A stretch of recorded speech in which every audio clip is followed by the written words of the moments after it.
Bonjour tout le monde. Bonjour tout le monde. N'hésitez pas à mettre un petit message dans le Slack quand vous êtes bien connectés et que vous nous entendez bien.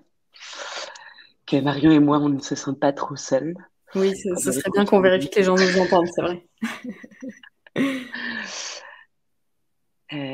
Hello Anita, hello Estelle, Lucille, Tanguy,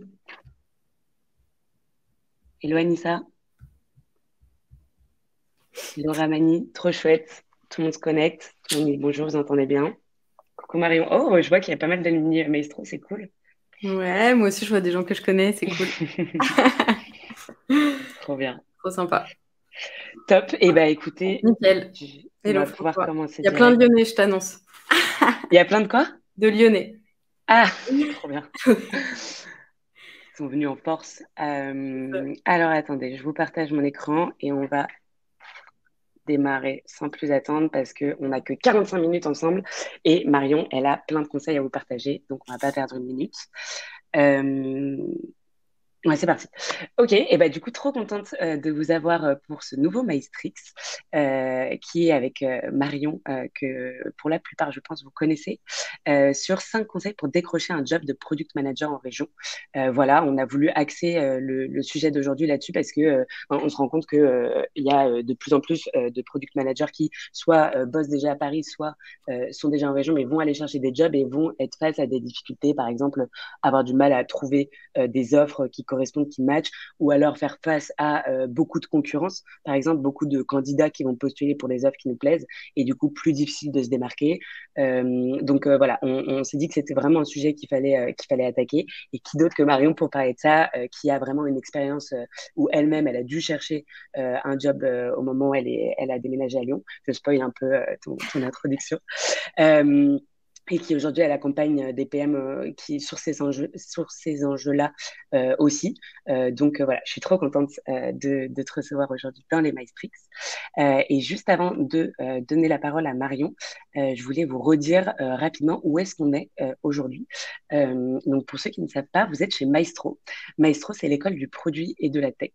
On a des formations au product management, au no-code, au design, au produit responsable, un peu sur toutes les disciplines qui vont graviter autour du métier, des métiers du product management.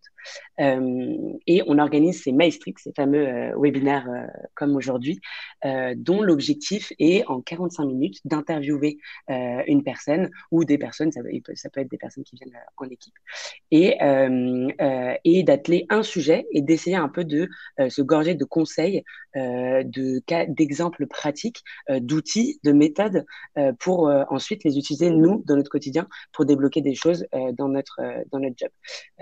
Donc, comme vous allez le voir là, c'est super interactif. Le but, c'est de vous poser toutes vos questions. N'hésitez pas à utiliser le chat pour ça.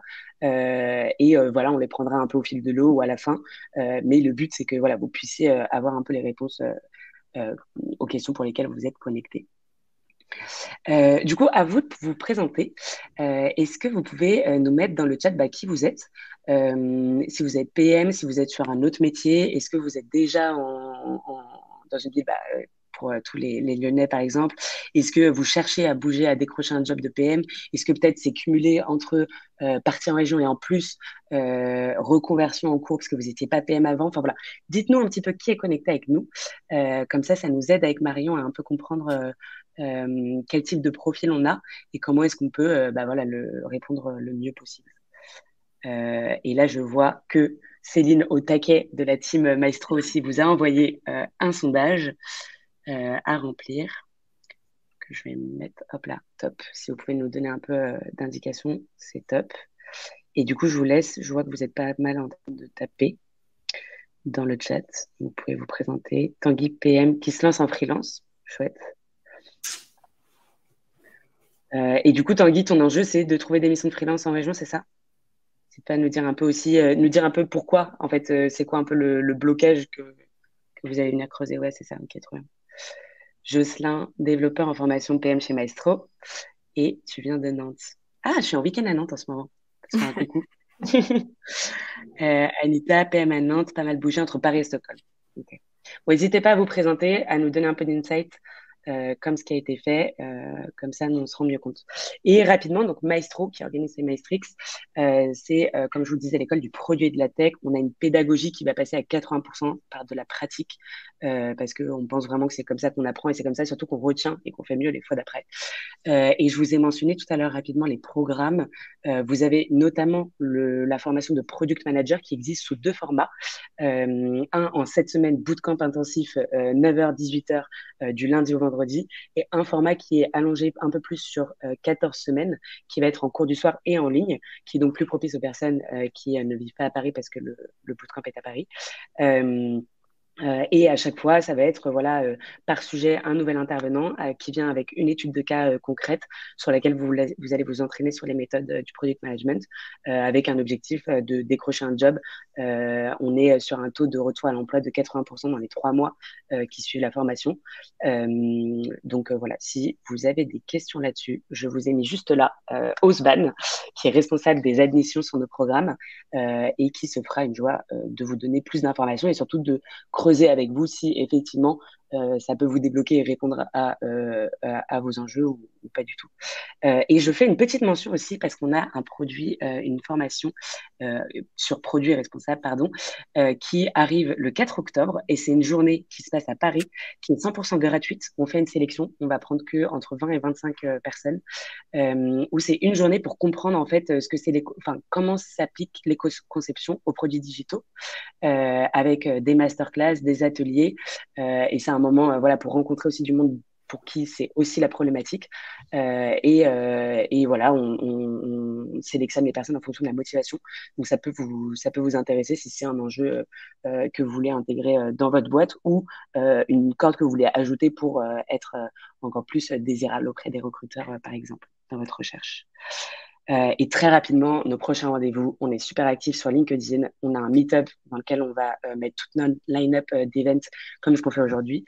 Et on a notre site internet avec toutes les infos sur nos programmes. Et du coup, Marion, je te laisse te présenter et nous en dire un peu plus sur qui tu es. Écoute, tu as bien tout résumé sur la slide. Déjà, je suis ravie de refaire un contenu avec vous. C'est top tout ce que vous faites, Maestro, dans l'écosystème produit. Vous êtes hyper ouvert et vous cherchez à ce que le produit touche plein de monde. Et en termes de diversité, on en a besoin dans le produit. Donc, merci pour ce que vous faites déjà. Merci pour l'invitation. Moi, j'ai fait du produit pendant une 12aine d'années. Effectivement, j'ai commencé par la case chef de projet web quand le produit est arrivé en France et j'étais first PM puis head of product dans un SaaS B2B dans l'e-réputation en ligne qui s'est fait racheter par Ipsos il y a quelques temps, qui a été une super aventure pour moi avec un CPO à New York et des équipes partout dans le monde et c'était très chouette. Je suis aussi passée par Privatiseur qui est une marketplace dans l'événementiel, très sympa aussi, là où je voulais plus me restructurer sur la partie discovery. Donc voilà, j'étais pas mal en startup scale-up à Paris. Et puis, il y a eu un moment où j'ai voulu, à mes 30 ans, bouger de Paris, aller à Lyon. Et c'est là où j'ai monté Pachamama pour faire bouger l'écosystème des carrières produits en France, parce que l'écosystème gagnait bien en maturité. Il y avait plein de nouveaux métiers, mais pas trop sur le sujet des carrières. Donc, c'est pour ça que je suis ravie. J'ai essayé d'aider plein de gens en one-one, mais maintenant, il y a trop de demandes et du coup, ce genre de contenu me permet d'aider plus de gens en une seule fois. Donc, merci merci pour la plateforme, du coup, Flavie. Et j'ai également monté l'Avant-Garde avec une amie CPO où on est une communauté privée de femmes Head of Product et CPO et on s'entraide entre nous, on se fait des ateliers, des événements privés parce que, encore une fois, la diversité, ça me tient à cœur dans cet écosystème, voilà. Trop chouette, trop bien. Et exactement, pour toutes ces raisons que je suis trop contente qu'on puisse t'avoir aujourd'hui. Et exactement quand tu parlais de pouvoir donner un maximum de conseils, je me permets de mettre le lien de Pachamama. Alors, j'ai pas vu de lien direct, mais tu as une newsletter dont je n'ai pas la fréquence en tête, mais où tu donnes énormément de conseils. Enfin, moi, je la renvoie souvent vers les maestros. Et voilà, et que ça peut Ouais, intéressant. je vais vous mettre le lien aussi, il n'y a pas de souci. Mais c'est vrai que du coup, j'essaie pas mal de parler du sujet des carrières. Du coup, avec Pachamama, vous pouvez me contacter si vous voulez recruter un ou une PM ou me conseiller en interne pour recruter des PM, que ce soit en CDI. Je fais de plus en plus de freelance pour ceux qui s'y mettent. Il y a beaucoup de monde qui s'y met, mais bon, on en parlera une autre fois. CDI, freelance, et puis je fais tous les métiers du product, aussi tech. Donc, n'hésitez pas à parler de nous en interne pour tous les sujets de recrutement. Voilà. Trop bien, foncez. Alors, Ah oui, non, j'avais une petite question que j'avais prévue pour Allez. vous. Est-ce que vous pouvez nous mettre, aux participants dans le chat, la plus grosse difficulté dans votre recherche d'emploi? Donc, en fait, qu'est-ce que là, vous avez besoin le plus de débloquer? C'est quoi le pain point qui prend le plus de place dans votre recherche d'emploi en région? On vous laisse un peu rédiger. Je vois qu'il y a beaucoup de monde qui s'est présenté pendant qu'on parlait, donc c'est chouette. On voit un peu plus les profils. Et du coup, ben c'est parti. Tu as 5 conseils au total. Et du coup, on peut commencer avec le premier. Enfin, on a resserré en 5 conseils parce qu'en réalité, on aurait pu faire une liste de 15 conseils. Mais le premier, la chose un peu pour débuter, le plus important, Ouais. qu'est-ce que c'est pour toi? Alors, je veux pas casser l'ambiance, mais il va falloir, il va falloir faire des choix. Effectivement, trouver un job en région versus à Paris, il y a beaucoup moins d'offres. Et la maturité produit des entreprises, elle est encore à un stade un peu moindre, quoi. Tout vient des US. Nous, en France, on est un petit peu en dessous. Ça met un peu de temps à arriver ici. Bah, c'est un peu pareil en région. C'est un peu comme la mode, quoi. Ça met toujours un peu de temps à arriver en région, malheureusement. Et du coup, je pense que ce qui est important, c'est de savoir qu'est-ce que vous êtes prêt à sacrifier individuellement et qu'est-ce qui va être important pour vous et de faire un boulot de PM de priorisation, mais là avec vos critères personnels. C'est-à-dire que, par exemple, un des sacrifices que j'ai fait moi, c'est sur mon salaire. J'ai analysé plein de villes pour, à l'époque où je voulais quitter Paris pour info. J'ai creusé Toulouse, j'ai creusé Montpellier, j'ai creusé Bordeaux. Et surtout Lyon à la fin. Et ce qui revenait souvent, c'est quand même des baisses de salaire de 10 à 15% pour avoir parlé avec pas mal de RH. Il faut vraiment au minimum s'attendre à ça. Et c'est vrai que le coût de la vie ici est vraiment 10 à 15% moins cher pour le coup. Donc, par exemple, si vous êtes déjà PM à Paris, c'est fine de baisser de 10 à 15%. Ou en tout cas, voilà. Parfois, il y a des offres qui sont même bien en dessous, mais en tout cas, 10 à 15%, je pense que c'est acceptable. Si bien sûr, c'est quelque chose qui est OK pour vous. Et sinon, il faut être prêt à baisser sur d'autres exigences. Par exemple, je parlais de maturité de culture produit. C'est quelque chose où il y a plein d'opportunités en région, mais il y a beaucoup moins d'entreprises qui ont des maturités produits qui sont fortes. Donc, à vous de voir là où vous voulez mettre le curseur et à quel moment de votre carrière vous en êtes aussi. Est-ce que vous voulez prendre un job un peu tremplin pour pouvoir continuer de progresser dans le produit? Mais en tout cas, il faut être prêt à faire des sacrifices. C'est un peu ça mon point, malheureusement. C'est que c'est pas simple. C'est pas simple. Et sur l'aspect, sur le salaire, question, donc en gros, est-ce que c'est sur le salaire d'entrée qu'on va avoir cette réduction ou en fait tout au long de la carrière, même quand on va être passé Tout. seniorité, etc. Voilà, faudra toujours comptabiliser Paris ça. versus région, sauf si vous visez des entreprises qui ont un rayonnement national, international et qui du coup ont des salaires alignés avec la plupart des entreprises parisiennes, quoi.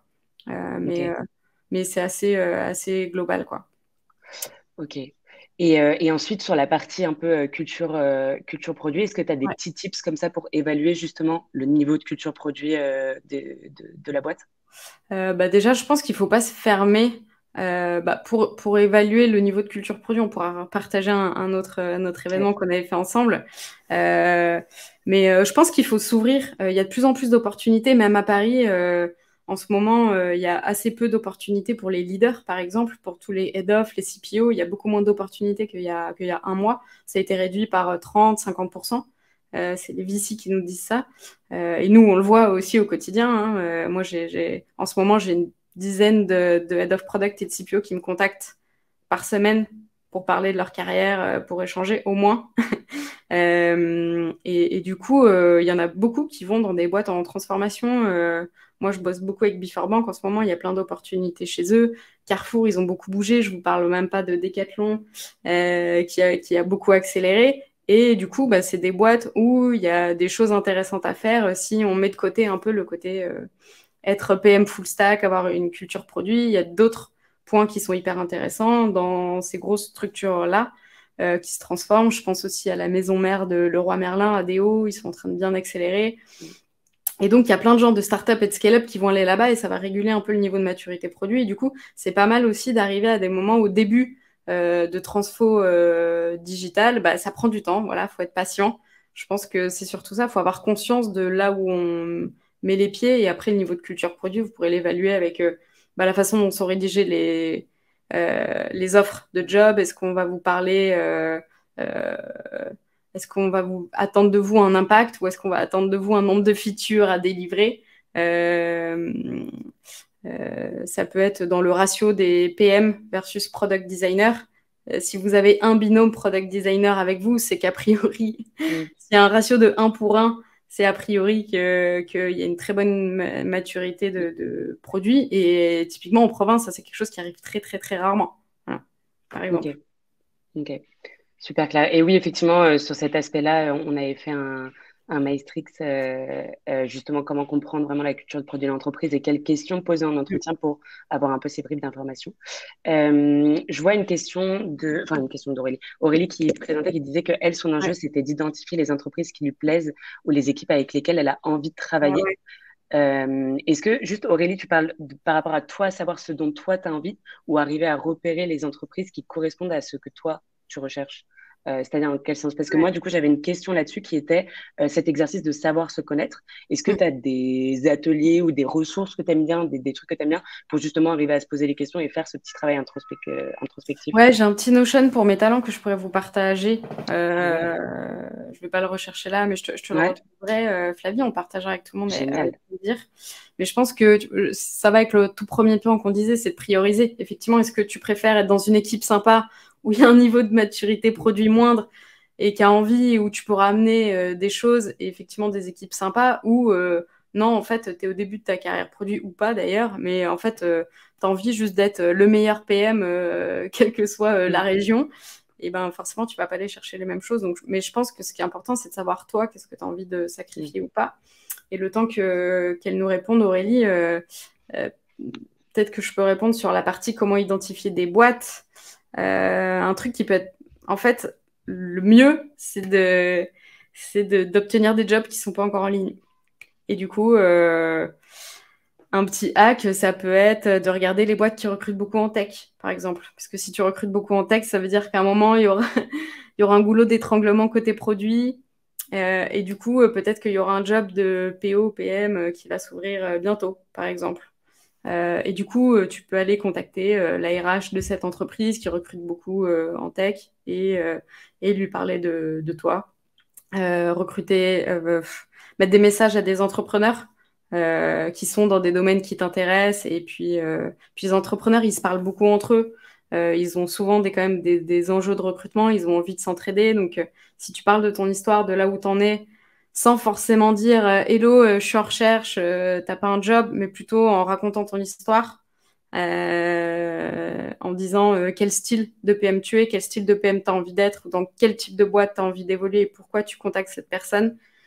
Tu verras qu'il y a des gens qui pourront t'aider. C'est bien de montrer ce que tu as fait avant quand même, parce que les gens, ils acceptent Mm. pas d'aider n'importe qui. Il faut quand même montrer un peu patte blanche ou montrer que tu parles, tu sais de quoi tu parles.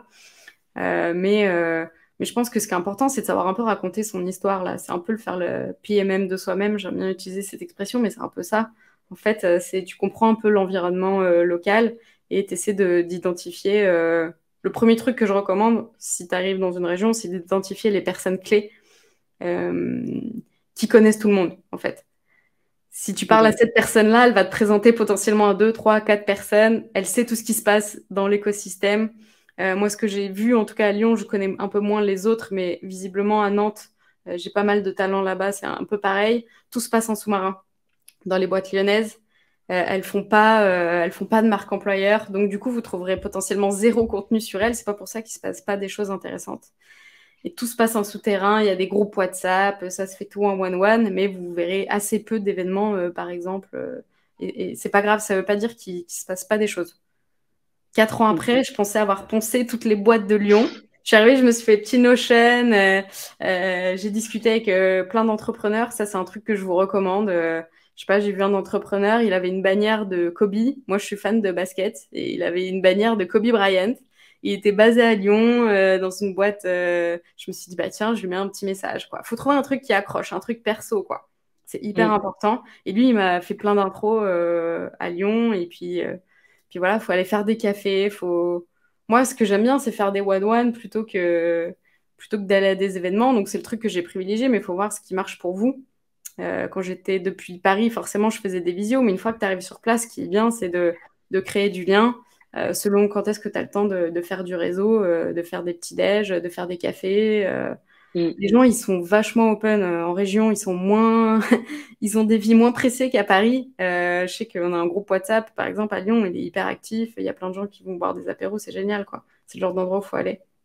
Ok. Et du coup, donc alors attends, toi, tu recommandes plutôt d'essayer d'avoir les gens one-on-one plutôt que de participer à des events? Enfin, du moins, au début, tu es Moi, c'est obligé de un truc qui participer à des marchait events pour pour te moi. connaître un peu. Ouais, ok. Parce que moi, c'est un truc que j'aime bien. Je pense que tu as des discussions un peu plus deep, tu peux un peu plus parler de toi. Si tu arrives à avoir des one-one avec des Ouais, personnes intéressantes, oui. Ouais. je pense que ça peut être bien. Et forcément, si tu identifies des meet-up, des apéros, ou si tu es dans des groupes, ou même toi que tu peux initier. Par exemple, je le fais encore récemment, hein. Je suis allée à Nantes, j'ai mis un petit message, Hello, qui veut venir?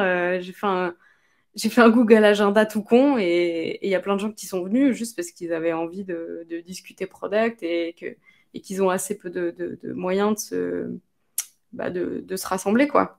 Donc, Ok. faites ce qui marche pour vous, je pense. C'est déjà assez compliqué comme ça. Faut vous challenger un peu, mais il faut rester dans votre zone de confort. Si vous préférez aller faire des cafés le matin, ça se fait très bien. Mm, Si vous préférez aller faire des déjeuners, ça se fait très bien. mm. Mais je pense qu'il faut parler de vous personnellement.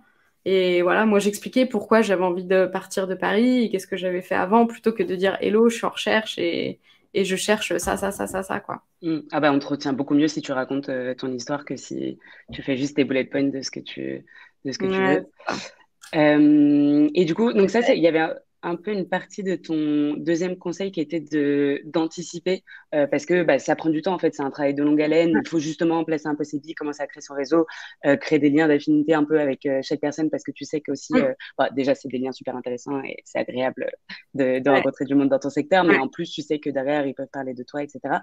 Et du coup, tu faisais un peu un distinguo entre si tu es déjà en région, si tu n'es pas encore en région. C'est quoi un peu les différents conseils en fonction? Cet aspect-là. Ouais, c'est vrai que ça prend du temps. Tu vois, typiquement, pendant plusieurs mois, j'ai cherché activement, j'ai parlé avec beaucoup d'entrepreneurs sur Lyon, même à l'époque où j'étais à Paris. Et en fait, tu sèmes un peu des petits cailloux qui te reviendront potentiellement plus tard. C'est un peu ça. Et ça m'est arrivé que 6 à 12 mois plus tard, il y en a qui m'écrivent. Il y en Ouais. a même certains qui m'avaient jamais répondu. Forcément, il faut accepter que tu contactes plein de gens. Il y en a qui vont pas répondre. Il y en a qui m'avaient jamais répondu. Ici, ça 9 mois plus tard. Hello, j'ouvre un poste de PM. J'imagine que voilà, t'es plus en recherche, mais voilà, ça prend du temps. Donc du coup, le plus tôt vous pouvez démarrer, le mieux c'est. Parce que oui, ça va prendre du temps avant de porter ses fruits et du coup, avant même de vous mettre en recherche active ou avant même d'être dans la région, essayez de commencer à nouer des contacts et aussi, parce que vous pouvez pas faire ça si potentiellement vous avez déjà un job, vous pouvez pas faire ça toute la journée. Donc mieux vaut vous fixer d'avoir, je sais pas, un café ou un visio par semaine et puis vous verrez que ça porte ses fruits, quoi. Ok. Un truc que vous pouvez creuser, c'est les boîtes qui ont des antennes dans des villes, des boîtes parisiennes qui ont des antennes dans des villes, ou tout simplement parce qu'ils ont 2, 3, 4 salariés dans cette ville. Et en fait, c'est comme s'il y avait un mini-bureau parce qu'ils se retrouvent potentiellement. Et ça, c'est hyper dur à identifier sur les offres, mais il ne faut pas hésiter à creuser et même il ne faut pas hésiter à potentiellement postuler à des boîtes basées à Paris qui vous intéressent, parce que des fois, vous avez des bonnes surprises. Et ça, c'est Vraiment. quelque chose sur lequel les boîtes ne communiquent pas. Mais en fait, il y a plein de boîtes assez connues qui ont des bureaux ici. Ah, je me dis, là-dessus, peut-être que tu dois pouvoir sur LinkedIn, soit en allant directement sur la page de l'entreprise, regarder les employés et en fait Ouais. regarder leur localisation. Et du coup, tu vois s'il y a des C'est bon, ouais. personnes qui sont dans ta ville. Bon, c'est hyper chronophage parce qu'il faut ouvrir plein de petits onglets avec toutes les personnes. Ou Mm. alors, tu dois pouvoir peut-être faire une recherche directe Ouais. entreprise plus région. Ouais. Et bon, il faut que les gens aient un LinkedIn à jour, mais ça peut se tenter. Ouais. Euh, Ok, ok, super clair. Je vois que on a plusieurs exemples, notamment. Franchement, Alors, si vous pouvez, quand même, le mieux, prenez un job dans une boîte parisienne. Installez-vous bien dans le job ou si vous êtes déjà en poste, dites que vous partez et puis il y a de fortes chances pour que la boîte ait envie de vous garder même à distance, quoi. Et du hmm, coup, au début, ça peut vous permettre justement le temps de vous faire un réseau sur place, etc. C'est quand même le mieux, vous gardez votre salaire parisien. Et pour la boîte, c'est bien mieux aussi, hein. Les coûts de recrutement, c'est hyper cher. Former une personne, ça prend énormément de temps. Donc, si vous êtes rendu pas indispensable, parce que personne n'est indispensable, mais si vous êtes bien installé dans votre poste, franchement, essayez de partir depuis Mm. votre boîte. Il y a plein de boîtes qui l'ont subi un peu pendant le Covid parce que tout le monde est parti. C'est pas parce qu'elle rétropédale aujourd'hui que c'est pas possible du tout, surtout pour des salariés historiques qu'ils ont envie de garder. Mm. Ouais, carrément. Et Anissa demandait des exemples, je pense que c'était un peu au moment d'entreprises qu'on ne soupçonne pas, mais où il y a Ouais, des antennes en région. Tu as quelques noms là comme ça en tête, peut-être? ouais, je pense. Bah, Penny Lane, c'est peut-être un mauvais exemple parce ils sont full remote, mais je sais que j'ai des talents en région, ils veulent pas de full remote parce que ça leur correspond pas. Donc peut-être qu'ils auraient pas postulé à Penny Lane, mais en fait, ils sont plusieurs et ils se retrouvent régulièrement dans un cowork Mm. ici. Sending Blue, c'est une scale-up ici. Ils sont pas énormément, mais ils ont un bureau quand même ici, surtout maintenant qu'ils ont leur CPO ici. En fait, même lui, il savait pas qu'ils avaient un bureau ici, quoi, Mm. avant de postuler. Donc c'est ça qui est marrant. Sur Nantes, je pense qu'il y en a plusieurs. J'en ai plus comme ça en tête, mais je sais qu'il y en Ok. a plein à Nantes. Euh, Là où ça bouge le plus, c'est quand même Lyon, Nantes, et là où c'est plus compliqué, vous me direz, les gens de Toulouse, mais c'est compliqué. Grenoble, je pense qu'il se passe plein de choses parce qu'il y a plein de boîtes dans l'industrie notamment, et je pense qu'il faut s'ouvrir un peu et sortir un peu de l'écosystème startup, scale-up hyper connu. Je pense que c'est ça que je vous recommanderais. Ouais, Aix-Marseille, franchement moyen. Stéphane, en termes de levée, je vous partagerai un graphique de Sifted qui parle de ça, justement, de dans quelle ville il y a le plus de levée de fonds. Grenoble est très bien positionné. Ouais, ça bouge à Grenoble. Et Aix-Marseille, pas tant que ça. Pas tant que ça. Ok. Ok, good to know. Mais ouais, volontiers pour le graphe, parce qu'effectivement, c'est un bon insight. Du coup, tu peux aller chercher là où les entreprises, enfin les équipes, du coup, se développent et c'est un bon insight. Ouais, ouais. Je pense aussi à un petit conseil, justement, ce que tu disais tout à l'heure, où il fallait vraiment anticiper, contacter beaucoup de monde et ne pas arriver direct avec des gros sabots et dire coucou, je cherche un job de PM, Ouais, mais venir pour créer du lien, etc. Je sais que ouais. ça, en vrai, nous, on a beaucoup de maestros qui ont du mal à le faire, surtout sur LinkedIn, à aller contacter des personnes qu'elles connaissent pas Ouais, je parce que sais. voilà, t'es un peu gêné, t'es en mode oh non, Ouais, j'ai une pas fois besoin de que... quelque chose, etc. Ouais. Un petit tips qu'un alumni nous avait donné, c'était de chercher un petit peu en ligne, etc., des contenus que la personne aurait pu créer, genre Ouais. un article publié sur Medium, une participation à un webinar, des posts sur des sujets qui vous intéressent, et du coup parler de ça en introduction en disant ah mais justement tu parlais de ça, j'ai lu ton article, j'ai trouvé ça trop intéressant, C'est ça. peut-être j'avais une question sur ça, etc. Et du coup tu peux être plus à l'aise juste pour faire cette première accroche quoi. Parce que c'est vrai Absolument. que je pense à tous nos introvertis qui nous écoutent, pour qui c'est Je suis la encore plus un première challenge. introvertie, hein. Ah ouais. Je regagne Mais de l'énergie quand je suis toute seule. ouais, Mais en fait, je pense que ce qui est important, au début, il faut se challenger un peu, effectivement, sortir de sa c'est zone de vrai. confort. Quand j'étais à Paris, jamais j'aurais fait un déjeuner avec quelqu'un que je connais pas, quoi. Et en fait, quand tu as des bonnes surprises, mine de rien, tu sens quand même un peu les vibes, c'est con, en discutant sur LinkedIn. Et du coup, les gens, ils sont comme toi, ils ont une vie, surtout ici à Lyon, on adore manger. Moi, j'adore manger. J'ai emmené des gens dans les restos que j'aimais bien et je me suis fait un réseau énorme comme ça. Ça te prend pas du temps sur ta soirée où tu peux Ouais. couper du boulot si tu veux, parce que je sais qu'il y a ça aussi en région. Il y en a plein qui ont des enfants et c'est compliqué pour eux d'aller au meet-up du soir. Tu te fais des déjeuners, les villes sont plus petites et en fait, il suffit d'avoir une ou deux bonnes surprises et après, t'auras envie de refaire. Mais je Mm. pense que voilà, une fois que tu seras tombé sur les bonnes personnes qui ont envie de t'aider, qui sont dans les... En général, si la personne te répond, c'est qu'elle est dans le bon mindset, Ouais, quoi. carrément. Voilà. Et on a Stéphane aussi qui nous propose une petite méthode d'accroche, un petit feedback non sollicité sur une nouvelle feature Hmm. de la personne. Pourquoi Ouais. pas? Ce qui est plus Avec compliqué en diplomatie, pro... mais Ouais, ouais, carrément. C'est une très bon point, bien sûr, parce que ça montre que tu t'es mm, intéressé. Je carrément. pense que s'il y a une annonce ou pas une annonce, ce qui est important, c'est d'aller contacter soit le manager, le ou la manager, hein, le ou la recruteuse, RH, etc. Parce que potentiellement, ils auront d'autres besoins. Et en fait, s'ils voient que vous êtes motivé, s'ils sont un peu sous l'eau, qu'ils répondent pas juste parce qu'ils sont un peu sous l'eau, mais qu'ils voient que vous êtes motivé, ou alors qu'ils hésitaient à vous rencontrer versus d'autres candidats, et qu'ils voient que en plus vous avez remis un petit message pour parler de vous, pour dire, pour mettre un petit up, bah ça en fait c'est tout con. mais ça marche à tous les coups. Mm. Enfin, ça marche pas à tous les coups, mais ça Mm. marche vraiment Non, mais tu beaucoup. restes Même moi, honnête. je le vois à mon niveau de chasseuse, ou effectivement, quand j'ai plein de candidatures, bah, j'ai un peu plus envie d'aider des gens qui ont vraiment envie. Je vois Mathieu qui est là. Petit coucou à Mathieu, on va y arriver.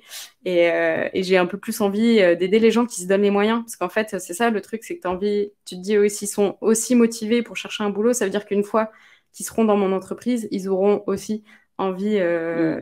de se défoncer, entre guillemets, pour mon entreprise. Donc, je pense que même si vous êtes introverti, en fait, un message LinkedIn pour doubler votre candidature, ça, tout le monde peut le faire. Contacter des RH de boîtes assez dynamiques dans votre environnement, tout le monde peut le faire. Et je pense qu'il ne faut pas se fermer aux offres, même si c'est pas marqué product owner, même si c'est pas marqué product manager. Si vous voyez des offres de chef de produit ou des intitulés un peu plus exotiques, franchement, allez creuser. Allez creuser parce qu'on ne sait pas ce qui se passe derrière. Ça peut Oui, être une bonne potentiellement, surprise. voilà, ça peut être une bonne surprise. Et du coup, pareil, vous aurez moins de concurrence, quoi.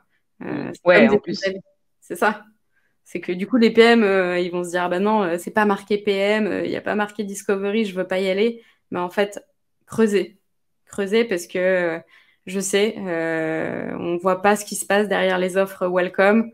C'est pour ça qu'avec moi, les boîtes que j'accompagne, je vous fais vraiment un job board, je vous mets les salaires, je vous mets le remote si c'est possible, pas possible, etc. Je sais que tout le monde ne le fait pas, donc il faut que vous fassiez le boulot pour vous-même, d'aller creuser qu'est-ce qui se passe Mm. derrière. Donc voilà, c'est pour ça que ça prend du temps. Ouais, c'est un peu un travail de sape, quoi. Mais osez parler de vous, quoi. Aussi, j'avance un peu sur notre quatrième conseil, Hum, qui n'est pas des moindres, qui est l'aspect LinkedIn, parce que du coup, il faut un peu adapter ton LinkedIn à ta recherche. Est-ce que hum. tu enfin, c'est quoi tes conseils là-dessus? Franchement, j'ai pas de conseils spécifiques région plus que ça. Par contre, je vais répéter des conseils que en fait personne n'applique, même à Paris. J'ai fait des petites vidéos sur Insta récemment parce que c'est trop dommage en fait. Il faut pas grand-chose, je vous promets. Mettez au moins sur chacune des entreprises par lesquelles vous êtes passé, mettez ce que c'est. En fait, même si vous êtes passé par une boîte assez connue, que je sais pas, que vous avez été sales chez Spendesk, je dis n'importe quoi, et vous reconvertissez au produit. Mettez une première ligne pour expliquer ce que c'est Spendesk, parce que potentiellement en région, quelqu'un qui est, je sais pas, dans la construction ou dans la santé, bah, en fait, il saura pas ce que c'est Spendesk. Alors que pour vous, ça paraît évident, vous êtes là, ouais, je suis passé par Spendesk, mais en fait, non. Donc du coup, quelle que soit l'entreprise par laquelle vous êtes passé, mettez une petite ligne pour dire, est-ce que c'est du SaaS B2B? Est-ce que c'est une marketplace? Est-ce qu'il y avait du mobile? Est-ce que c'est du B2C? Dans quel secteur c'est? Et ça, c'est hyper important. Est-ce qu'il y avait de l'international ou pas? Limite, vous mettez des hashtags, hein, en fait. Mais les recruteurs, ils passent littéralement 2 secondes sur votre CV. Donc, ayez de l'empathie. Montrez que vous êtes un bon PM en ayant de l'empathie pour la personne qui va vous recruter, que ce soit RH, Head of Product, peu importe qui va scanner votre CV. Mais on passe vraiment 2 secondes dessus. On n'a pas le temps. Donc, et en fait, quand on recherche pour un poste, on a un brief en tête. C'est ça. Et du coup, ok, mon client, moi, il m'a dit, ou mon head of product, il veut quelqu'un qui a absolument fait 3 ans de SaaS B2B ou quelqu'un qui a absolument bossé sur des problématiques d'acquisition, parce qu'on a pas mal de problématiques growth et tout. Donc, la personne, qu'est-ce qu'elle va faire? Binaire. Je veux les mots-clés SaaS B2B acquisition. Bon, en fait, si on les retrouve pas dans votre CV, si ça ne nous tape pas à l'œil direct, bon, en fait, déjà, vous avez une chance sur deux pour que ça passe à la Mm. trappe versus d'autres personnes qui l'auraient mieux mis en avant et qui sont pas nécessairement meilleures que vous. Donc, vu que c'est ça le plus complexe, en fait, en région, c'est de passer la première étape, essayer de bien détailler tout ça. Est-ce que c'était une startup? Est-ce que c'était une scale-up? Quelle taille de boîte vous avez fait? Parce que potentiellement, si la personne voit que vous avez fait des phases de scale intéressantes, ça peut être intéressant. Donc, faut qu'on comprenne dans quel environnement vous avez baigné et bien sûr, quel impact vous avez eu en tant que PO-PM. Ce que je vous recommanderais dans la bio, c'est de mettre qu'on comprenne quel style de PM vous êtes. Justement, qu'est-ce qui vous distingue des autres? On parlait de faire son propre PMM. C'est quoi votre positionnement un peu unique? Qu'est-ce qu'on dit de vous d'habitude? Qu'est-ce qui vous distingue? Tu vois, demandez à vos anciens collègues c'est quoi ma touch? Et ça peut être soit en termes de votre personnalité, soit vous en termes de hard skills produits. Ce sur quoi vous vous sentez vraiment, vraiment à l'aise, il faut vraiment le mettre en avant dans votre bio. qu'on comprenne un peu votre parcours, pourquoi vous êtes tombé dans le produit, pareil, sans en mettre des caisses et sans forcément, même si vous n'êtes pas fort en storytelling, c'est pas grave, mais qu'on comprenne comment vous êtes arrivé dans le produit, ce sur quoi vous êtes assez fort et qu'on comprenne, et qu'après on ait envie de continuer. Pareil, des petits mots-clés qui vont bien, hein, c'est mieux. Et qu'après on ait envie de continuer de scroller votre LinkedIn et d'aller voir par quelle boîte vous êtes passé et qu'est-ce que vous avez fait et quel impact vous avez eu. Voilà. J'espère que déjà ça aide, ça, tout ça. Ouais, hyper clair. J'essaie de vous retrouver, mais je pourrais vous mettre, on vous fera un petit mail dans l'après-midi avec, du coup, on essaiera de se synchro avec les ressources dont on parle. J'essaierai de vous mettre un exemple d'une bio qui est que je trouve hyper sympa avec les années et à chaque fois, par exemple, j'ai appris vraiment les méthodes des discovery et là, la personne partageait un peu dans quel contexte. Puis l'année d'après, j'ai compris que le métier de PM, bon là, j'ai un peu n'importe quoi, mais j'ai compris que c'était le métier de PM qui me et avec une petite description. Et en fait, c'est vraiment, tu suis le truc et c'est assez écrit simplement. Enfin, il n'y a pas besoin d'être une plume pour rédiger un truc clair comme ça. Tanguy a une question. Je suis arrivée à Lyon il y a peu, mais sur LinkedIn, j'ai laissé Paris en localisation, sachant que je suis en remote. Bon move ou mauvais move pour mon profil recherche? Tout dépend, Tanguy, de ce que tu cherches. On en revient à tes objectifs. Si tu cherches à être basé depuis Lyon, mais dans une boîte parisienne avec une très forte culture produit, du coup, qui sera probablement de base basée à Paris, bah, laisse Paris. Mais du coup, il faudra que tu fasses un peu plus de recherche par toi-même pour aller viser ces boîtes-là. Et si tu cherches vraiment une boîte basée à Lyon, mets Lyon et facilite-toi la tâche, parce que du coup, il y a très peu de chances que quelqu'un, si on voit que tu es basé à Paris, on se dira non, ou on se dira, ah, le temps que la personne déménage, ça va être trop long, moi je veux quelqu'un rapidement, et du coup tu vas te faire squeezer direct. Voilà. Mais après, là où il faut avoir en tête, c'est que les recruteurs qui font leur recherche booléenne là en tapant les mots-clés, souvent ils vont mettre Paris, région Île-de-France, et du coup ça te permet de ressortir sur ces recherches-là. Mais c'est vrai que du coup ça te pèse dans et les ouais, Donc je en sais, vrai, c'est pour ça que c'est pas simple, Tanguy, je suis d'accord, et je suis d'accord je avec fais une semaine sur deux. c'est ça, faut tester. C'est vraiment pour ça qu'il faut faire. J'aime bien cette analogie du PMM parce que faut tester quoi. Tester, voir ce qui marche pour toi et voir quel type de boîte tu attires. Oui, c'est sûr que si tu mets que Lyon, bah, tu C'est moins visible. seras cantonné. Voilà. Par contre, si tu as des chasseurs ou des RH lyonnais, forcément, ils tomberont plus facilement sur toi versus si tu mets Paris. Après, peut-être ce que tu peux faire, du coup, c'est mettre Paris dans ta région. Donc, comme ça, tu atterris dans les recherches booléennes Paris parce qu'il y en a plus quand même. Et ensuite, dans ta description, mettre PM entre Paris et Lyon, tu vois, ou quelque chose comme ça, ou qui rassure au moins. intro. Ouais. Comme ça, tu as ton mot-clé et tu sais qu'un recruteur de Lyon, il fermera pas la porte. Et je sais plus comment ça marche. Moi, je suis agent, donc je fais pas de chasse, mais je pense que tu peux mettre plusieurs villes dans les localisations souhaitées. Donc ça, c'est un truc qui marche bien, je pense, pour les filtres des recruteurs. Mais c'est vrai que c'est bien un peu de réassurance basée entre Paris et Lyon. Et c'est vrai que moi, souvent, je prends le temps, mais les gens ne prennent pas le temps. Par exemple, j'ai quelqu'un qui a candidaté justement à Lyon et qui était basé à Paris ou vice-versa. Je lui dis, mais je comprends pas, t'as bien vu que le job, il est basé ici.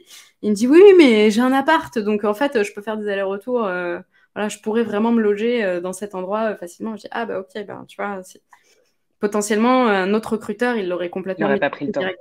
Et on n'a pas le temps. En fait, c'est ça. Il faut vous mettre en tête que déjà, d'habitude, on n'a pas le temps. On scanne vraiment les CV. C'est un scan visuel, quoi.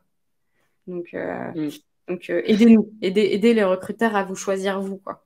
Je vous propose qu'on passe au dernier hack et après on prendra la question de Anissa et Emmanuel que je n'ai pas un manqué. hack, hein, on va tout dernier hack, le petit, oui. Non, mais le petit tip, c'est de ne pas chercher le poste parfait. C'est un peu ce que je commençais à vous dire, de aller chercher justement de vous dites pas, tiens, pour postuler, il faut vraiment qu'il y ait tous mes critères, etc. écrits. Allez voir ce qui se passe derrière. Les offres de job, on ne sait pas ce qui se passe derrière, on ne sait pas à quel stade ils en sont. Même si l'offre, elle est là depuis 6 mois, n'ayez pas peur. Ce qui est important, c'est d'aller creuser ce qu'il y a derrière. Donc effectivement, si vous passez par moi, je vais vous dire où ils en sont, dans quelle dynamique ils sont. Je pense que c'est ça qui est important aussi quand on rejoint une boîte. C'est pas parce qu'ils cherchent depuis 6 mois qu'il y a un truc louche.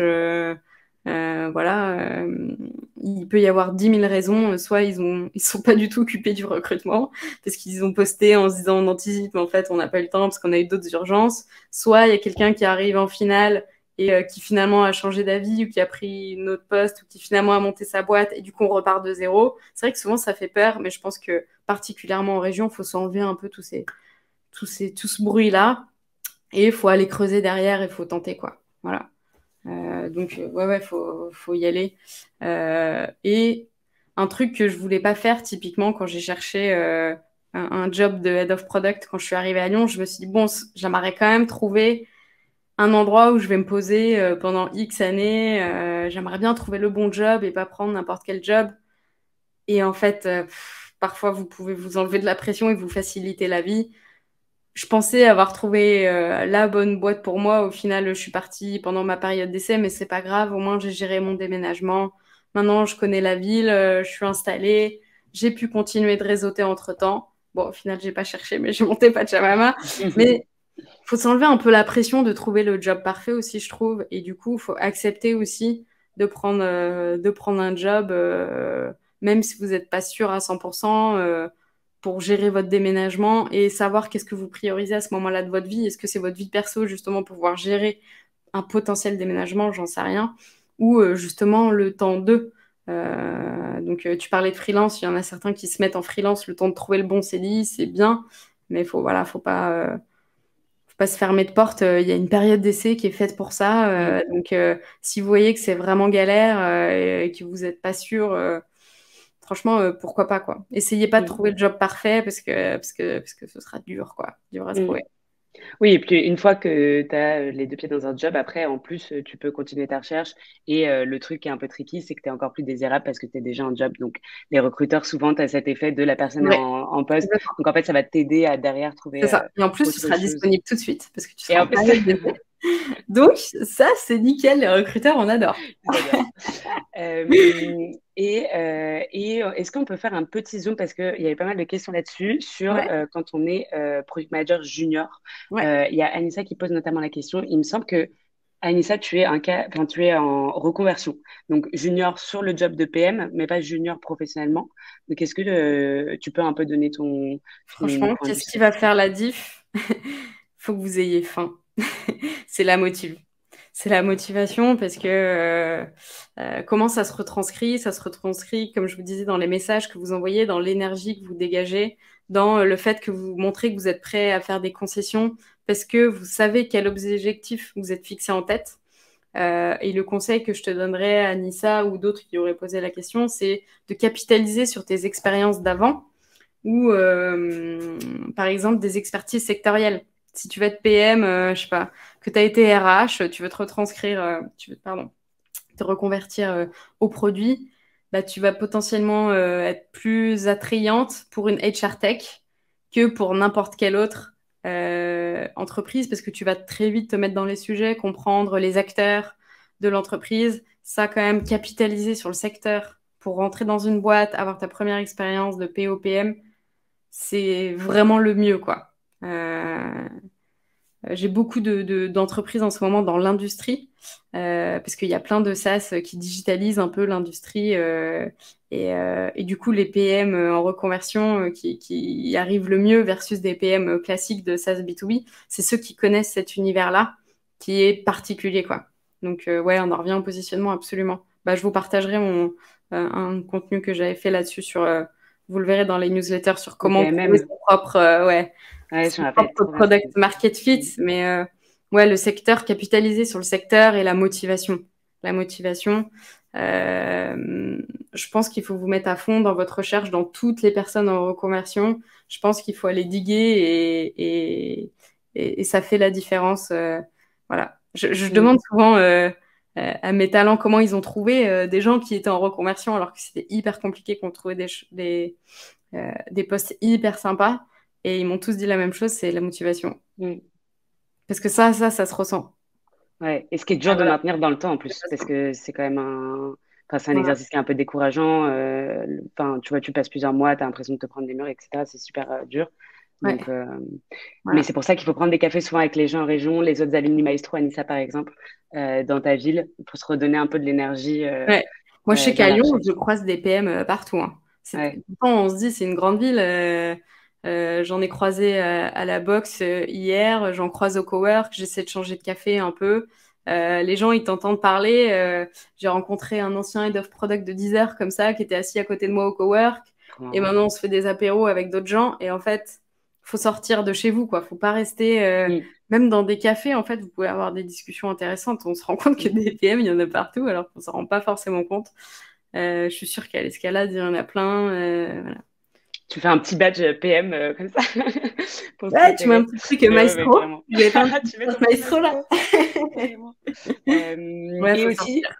j'y pense là aussi, il y a la possibilité, vu que tu as d'autres expériences et que tu as bossé dans d'autres boîtes, de recontacter tes anciens réseaux, Ouais, d'aller recontacter tes anciens collègues ouais. pour faire un petit update sur où tu en es, ce que tu cherches, etc. Tu sais pas, eux aussi, Ouais. ils pourraient t'aider Ouais, là-dessus. parce que c'est Je des vous... gens qui ont vu que vous étiez fiable dans votre Ouais, boulot, que vous étiez compétent, que en termes de soft skills, vous étiez quelqu'un de bien. Et c'est des personnes du coup qui auront envie de vous aider, hein. mm, Même ceux qui se lancent en freelance, toutes les personnes, les premières missions que tu trouves, ça va être avec ton réseau. Donc juste mettre un petit message. Hello, t'en es où? Bah pour info, moi j'ai fait ci, ça, etc., etc., quoi. mm. Voilà. Et je vous partage là-dessus un post que j'ai vu ce matin, hier, de Ouais. Arthur, qui est un alumni maestro, et que j'ai Mm. trouvé chouette, où pareil, il va taguer tout son réseau, et il est aussi en recherche. En plus, il y a eu la phase de l'été où ça n'a pas du Ouais. tout, ça a pas du tout. Bah ouais. Je vous conseille en one-one, mettez des petits LinkedIn à des personnes que vous Mm, avez croisées, et puis ça marche. Voilà. C'est pour ça que mm, on se dit c'est important de toujours bien rester, de bien finir, même quand on part d'une boîte. Même moi aujourd'hui, la plupart de mes clients, c'est d'anciens collègues, hein, d'anciens collègues de privatiseurs qui recrutent aujourd'hui, d'anciens mm, clients qui deviennent des talents. mm. Donc ouais, c'est important de bien finir et d'avoir une bonne impression. Donc contactez en premier, demandez de l'aide en premier à des personnes qui savent que vous bossez bien, quel que soit le job que vous faites. Mm. Complètement. Et aussi, là, ce que tu dis, ça me fait aussi penser au fait que là, on parle vachement de réseau, de ce truc de prendre de l'anticipation, aller contacter, être Mm. proactif, participer à des events, etc. Mm. Ça, c'est un truc, en fait, il faut tellement continuer une fois que tu as commencé le job. Au début, c'est un peu dur parce que tu es en phase de, t'enregistres tout. Mais en fait, Ouais, c'est vraiment un travail de longue haleine. faut le faire, ouais. Mm. Et sinon, vous allez accumuler de la dette technique pour votre Mm. carrière. Et du coup, je le vois, ceux qui se remettent en recherche, bah, du coup, d'un seul coup, tiens, on les revoit aux apéros, tiens, bah, c'est top, tu vois, mais je pense qu'il faut quand même se fixer un minimum, même quand tu es sous l'eau en poste et tout, déjà, en fait, ça te fait un peu un nouveau souffle, tu vas potentiellement prendre des idées Complètement. de gens, voilà, ça te fait un peu sortir la tête du guidon, donc ça, franchement, bien sûr, il faut quand même se fixer un minimum quand tu es en poste, voilà. Et j'espère vous voir un jour dans l'avant-garde quand vous aurez des postes de leadership. Pour l'instant, on n'a que des managers dans l'avant-garde parmi toutes nos femmes, mais j'espère qu'on vous trouvera. Voilà, itération continue. Ouais. Trop bien. Et ben écoute, merci beaucoup, Marion. Je me permets de faire une petite recherche vers ton LinkedIn. Hop là, pour le Ouais. mettre dans le chat. N'hésitez pas à la suivre et à l'ajouter. Merci pour tous ces conseils. J'ai trouvé ça hyper précieux et j'ai encore appris plein de J'espère que nouvelles ça choses. vous aide. Ok. Donc, c'est top. N'hésitez pas, tous, si vous pouvez nous mettre, on fait un petit rôti pour ceux qui connaissent pas, c'est de 1 à 5 avec une variation entre est-ce que ça a répondu à vos attentes, ce que vous nous avez un peu dit en introduction. 5, c'est que ça a répondu vraiment et que voilà, vous avez appris des nouvelles choses et que ça a débloqué. Et 0, c'est que vous êtes vraiment resté sur votre fin. Et ensuite, vous pouvez varier entre les autres. Et si vous mettez 4, n'hésitez pas à nous mettre une petite Merci à dernière monter, question ouais. qu'on ne prendra pas forcément maintenant, mais que nous, on a en tête. Et comme ça, les prochaines fois, si on refait un mail comme ça, ou même si on vous, dans le mail qu'on vous enverra, on pourra peut-être compléter. Mais en tout cas, non, merci beaucoup. C'est hyper complet. Et en vrai, bon, le message principal, c'est vraiment d'être surmotivé, de saisir toutes les occasions. Trop Euh, cool. et, euh, et ouais, on a plein Ça fait plaisir. de chouettes messages. Ouais, c'est ça. Faut appliquer les best practices, hein. Ouais. Ça donne envie de N'hésitez travailler pas, avec Marion. n'hésitez pas à mettre votre job de rêve hop, sur mon application. J'ai fait une petite application no code vu que j'ai eu beaucoup, beaucoup, beaucoup de demandes de gens Franchement, plutôt que de me mettre alors un message sur LinkedIn, c'est bien parce que effectivement, je verrai que vous êtes bien motivé. Je vous mettrai des exemples de bons messages si vous voulez dans la prochaine newsletter ou dans le blog de Maestro, on vous le mettra de comment se présenter sa carrière et pas juste remplir le truc. Mais du coup, mettez-moi un peu qu'est-ce que vous cherchez où. Et du coup, comme ça, vous serez dans le vivier de talent Pachamama et je vous recontacterai en Prums dès qu'on ouvrira. Voilà. Encore une fois, on en vient à comment être au courant en premier dès qu'il y a un truc qui sort, quoi. En fait, c'est ça la clé en région. Complètement. Voilà. Trop bien. Eh ben, super. Merci beaucoup à tous de vous être connectés et Merci d'avoir tout le monde. passé ce temps avec nous. Et aussi, si vous avez des questions, que vous voulez aller plus loin, regardez les programmes. J'ai vu qu'il y avait beaucoup d'alumni, mais s'il y en a entre vous qui sont connectés et qui se posent des questions justement sur leur carrière et qui veulent remettre un peu peut-être une couche de méthode, de connaissances, de process, ou aussi intégrer le réseau Maestro qui est un vivier où après vous avez des personnes à Nantes, à Grenoble, Mm. etc. N'hésitez pas à nous contacter et puis on pourra échanger au téléphone ensemble et puis voir aussi s'il y a une solution de formation qui peut vous intéresser. Merci beaucoup tout le monde. Encore Merci merci tout le Marion. T'es la monde. best. Très bonne après-midi tout Avec le monde plaisir. et à très Avec vite. plaisir. Bye.